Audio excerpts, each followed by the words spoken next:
Assalamualaikum, selamat pagi anak-anak. Bertemu lagi dengan saya, Lia Anggreni dalam pembelajaran IPA Biologi di kelas 9. Apa kabar anak-anak hebat?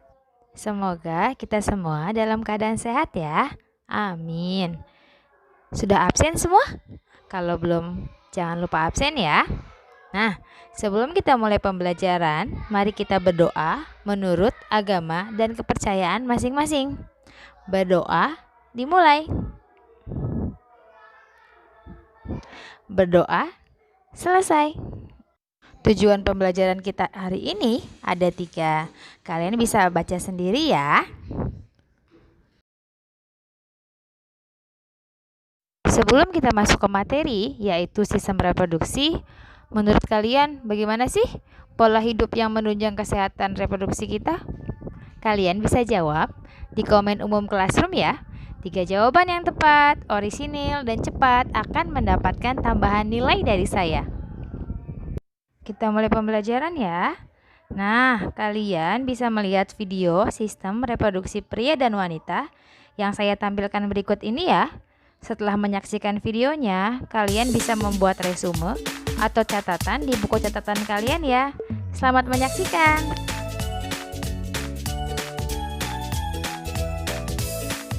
Terbagi menjadi 2 bagian. Alat reproduksi pria bagian eksternal atau bagian luar terdiri dari skrotum dan penis, dan alat reproduksi pria bagian internal atau bagian dalam terdiri dari gonad yaitu testis, kelenjar-kelenjar aksesoris, dan tubulus atau saluran. Adik-adik, alat reproduksi pria bagian luar atau eksternal terdiri atas 2 bagian. Yang pertama ada glans penis atau biasa disebut dengan penis, dan yang kedua ada skrotum. Penis ini merupakan jaringan erektil yang kaya akan korpus cavernosa, dan penis ini terlibat dalam proses kopulasi, yaitu proses penghantaran sel spermatozoa ke dalam tubuh wanita, di mana proses fertilisasi pada manusia berlangsung secara internal. Adik-adik, perlu adik-adik ketahui bahwa glans penis ini juga membungkus saluran uretra.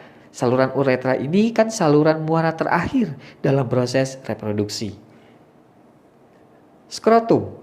Skrotum merupakan kantung yang terdiri atas lipatan dinding tubuh, dan fungsi dari skrotum ini adalah untuk mempertahankan suhu testis agar suhu testis tetap di bawah suhu tubuh normal, berkisar sekitar 2 derajat Celcius di bawah suhu tubuh normal. Nah, adik-adik, dengan skrotum inilah maka suhu untuk peristiwa spermatogenesis tetap terjaga. Adik-adik, untuk alat reproduksi pria bagian dalam atau internal terdiri atas 3 kelompok. Yang pertama ada gonad atau testis, kemudian ada kelenjar aksesoris, dan kemudian ada saluran reproduksi atau tubulus. Baik, kita bahas yang pertama, gonad atau testis. Jumlah testis pada pria adalah 2 buah atau sepasang, dan testis tepat berada di dalam kantung skrotum. Pada testis inilah adik-adik tempat diproduksi atau dihasilkannya spermatozoa dan hormon testosteron. Jadi kalau untuk gampang mengingatnya, testis itu adalah pabriknya sperma. Setelah sperma diproduksi di testis, maka sperma akan dimatangkan di bagian alat reproduksi pria internal berikutnya, yaitu epididymis.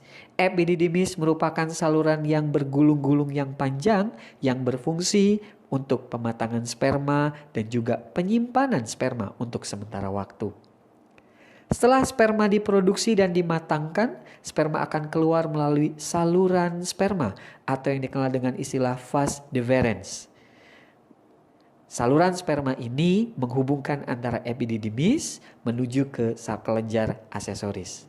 Nah, adik-adik mungkin pernah dengar Selain pada wanita, juga terdapat kontrasepsi atau KB pada pria. Nah, salah satu kontrasepsi pada pria yang dikenal dengan istilah vasektomi itu adalah pengikatan atau pemotongan bagian vas deferens ini. Baik, alat reproduksi pria internal yang berikutnya adalah kelenjar aksesoris. Adik-adik, kelenjar aksesoris ini terdiri atas 3 macam. Yang pertama ada vesicula seminalis, prostat, dan kelenjar bulbouretra. Nah, perlu adik-adik ketahui nih, kelenjar aksesoris ini fungsinya adalah untuk mensekresi cairan semen atau cairan sperma. Yang pertama, kelenjar aksesorisnya adalah vesicula seminalis. Vesicula seminalis ini nanti akan menghasilkan cairan semen yang jumlahnya hampir mencapai 60% dari total cairan semen yang diproduksi pada sistem reproduksi pria. Di mana vesicula seminalis ini akan menghasilkan cairan semen yang fisiknya kental, berwarna kekuningan, dan bersifat basah. Pada cairan semen ini kaya akan fruktosa, enzim penggumpal, senyawa asam askorbat, dan juga prostaglandin. Nah, adik-adik, untuk kelenjar aksesoris yang kedua itu adalah prostat. Prostat di sini adalah kelenjar aksesoris yang akan menghasilkan cairan semen yang lebih encer dibandingkan yang diproduksi oleh vesicula seminalis tadi. Pada prostat ini dihasilkan juga enzim-enzim anti gumpal dan juga senyawa sitrat yang berfungsi sebagai nutrisi untuk sperma. Adik-adik, kelenjar aksesoris yang ketiga adalah kelenjar bulbouretra atau kelenjar Cowper, di mana pada kelenjar ini dihasilkan cairan semen yang warnanya jernih, dan cairan semen yang dihasilkan dari kelenjar Cowper atau bulbouretra ini berfungsi untuk menetralisasi saluran uretra yang sebelumnya sempat dilewati atau ada urin yang melewati uretra. Nah, adik-adik, untuk alat reproduksi pria internal yang terakhir adalah saluran uretra.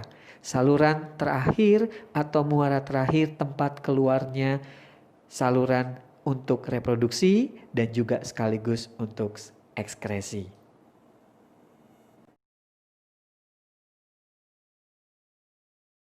Bagian internal dalam ya.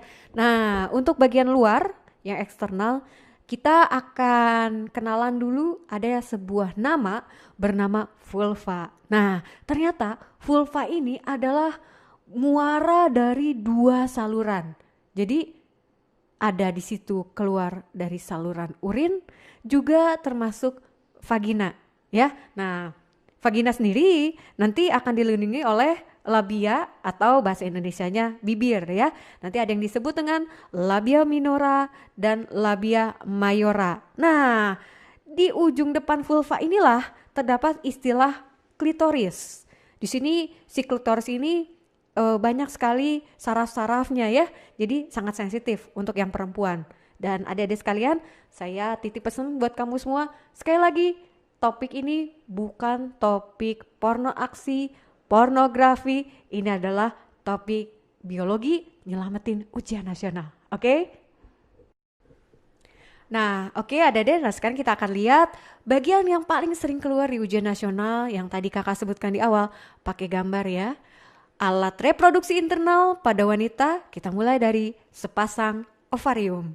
Nah, sepasang ovarium kiri dan kanan ini bentuknya oval ya, panjangnya 3 sampai 4 cm. Tapi isinya banyak banget ya. Ada 400.000 folikel atau bahasa keren dari kantung itu ya. Dan yang amazingnya adalah sudah terbentuk sebelum wanita itu lahir ya. Dan kalau nanti ditanya di ujian nasional, adik-adik sering ditanya fungsi dari ovarium. Yang pertama adalah menghasilkan ovum atau sel telur. Dan nanti di video belakang kita akan bahas gimana sih tata cara bikin ovum ya, pakai pembelahan sel namanya oogenesis ya. Terus yang terkenal dari ovarium adalah fungsinya menghasilkan hormon yang mungkin ada deh sering dengar juga ya, namanya estrogen dan progesteron. Oke. Bagian internal yang nanti harus kalian kuasai sebagai skill untuk nyelamatin ujian nasional adalah saluran telurnya atau disebut dengan tuba fallopi. Nah, bagian ini panjangnya sekitar 10 cm dan bagian pangkalnya tuh bentuknya kayak corong ya gitu, oke. Namanya infundibulum. Nah, tapi ujungnya infundibulum itu ada yang kayak jumbai-jumbai gitu ya. Nah, nama spesifiknya disebut dengan fimbria ya. Dan fungsi si fimbria ini adalah untuk menangkap ovum saat terjadinya ovulasi atau pelepasan sel telur ya. Dan kalau nanti ditanya spesifikasi tuba fallopi fungsinya buat apa sih? Nah ini ya sering keluar di ujian nasional ya. Fungsinya adalah tempat terjadinya fertilisasi. Kita tahu bersama istilah itu adalah mengacu pada proses bertemunya sel telur dengan sel spermatozoa. Setelah terjadinya fertilisasi, tadi sel telur sudah dibuahi oleh sel spermatozoa, maka nanti akan menjadi zigot. Dan zigot nanti akan berkembang jadi embrio ya, kemudian jadi janin itu pada rahim. Nah, ini ya bagian rahim ya. Bahasa kerennya disebut dengan uterus. Dindingnya tebal ada dek, berotot gitu ya. Nah, kalau yang lapisan dalamnya yang berotot ini namanya endometrium ya. Banyak banget pembuluh darahnya dan nanti bagian rahim di ujungnya menyempit. Itulah yang disebut dengan serviks. Nah, serviks ini ada dek, perlu dijaga kesehatannya karena ini terkenal sering kena kanker ya kalau pada perempuan gitu. Tapi kalau misalnya spesifikasi UN suka nanyanya uterus fungsinya buat apa ya? Oke, jawablah dengan tempat berkembangnya embrio. Kemudian bagian reproduksi internal wanita yang lainnya adalah vagina. Dan ini berfungsi sebagai tempat kopulasi ya. Ini adalah proses penyaluran spermatozoa ke organ reproduksi wanita ya. Dan fungsi lainnya adalah ada dua pilihannya. Kalau wanita ini tidak aktif secara seksual, ini merupakan saluran keluarnya darah saat menstruasi.